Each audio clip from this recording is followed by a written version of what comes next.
The primary focus here is to look specifically at incentive developments, but allow me to give it some context, please. You know, I think from time to time, those of us in this business think of it a little bit like the arms race. If they weren't doing it, we wouldn't do it.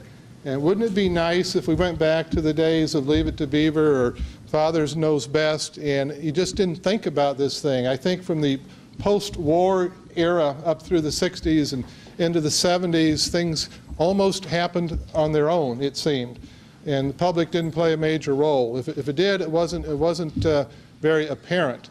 The challenge we have is that if, unless and until every country, not just local municipalities and state and municipalities sort of back away and let things take their own course, one must be familiar with economic development or run the risk of a community stagnating. And I'm not really sure. I think about that sometimes. Even if that were to be true, I'm not sure that there still wouldn't be a significant role for local government in order to prod development, in order to improve the quality of life, in order to improve the economic base. I tell you this by way of introduction because when we get into the mechanics, I think sometimes one can almost forget the purpose and why we're doing this. Everybody in this room, from governmental employees to private developers to financiers, I think has a common interest in trying to figure out how we can improve the quality of life in central Illinois. And in part we do that by stimulating the economy and having those kinds of services that people want to have. It also, by the way, and I'll get to the specifics shortly, it also, I observe, inspires people and develops community pride. There are probably, in a very fundamental sense, two kinds of developments, if you will, in local communities. One of them we're in right now, you're sitting in, that's pure public development. Now there's not-for-profits and people assisting that, but before we look at incentives for private developers, always keep in mind that the first key to developing economic development in a community is what's the infrastructure, what's there, what attracts people. And there could be no better example, I think, than 5 points in terms of people wanting to be here, live here, spend time here, do business here. So that's kind of part of it, and I'd like to have that perspective. Public development has its place, and then private development, in our case talking about private development, utilizing some incentives provided by the public sector.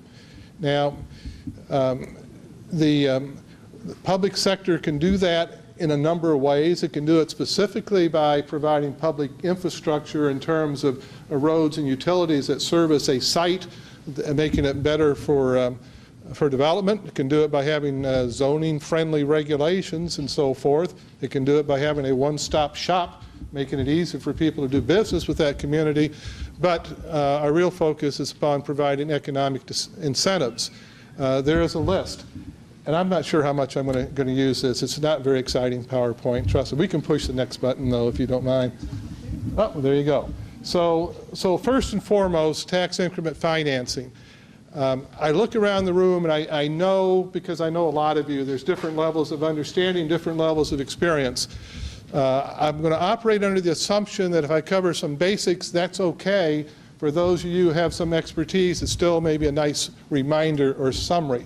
So when we talk about tax increment financing, maybe the two sort of overriding fundamental concepts to keep in mind.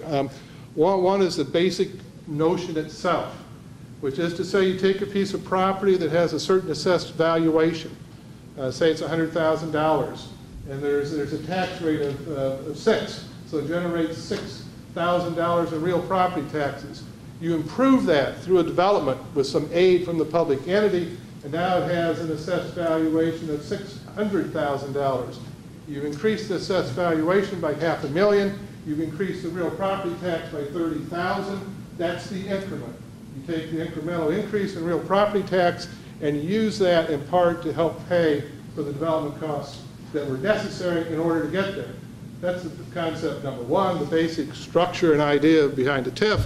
Number two, and I grow weary of saying this, but does it make sense? Does it work? Is it fair to schools? Well, the question, I think, ultimately always comes back to but for. But for the incentive, would it have occurred? If the answer is no, well, then it makes sense. If the answer is yes, it's going to happen anyway, well, that's probably a bad deal for other taxing districts. So it almost always comes back to that. Now, having said that, I think we're called upon here to give a little bit of explanation as to how you go about creating a TIF. So this will get a little bit heavy. We're not going to get bogged down, but I'm going to give you a sense of a TIF. The idea is that we're going to take a blighted area, and this notion of what is blight has statutory definitions. Somewhat more constricted now than what it was 10 years ago because of abuse.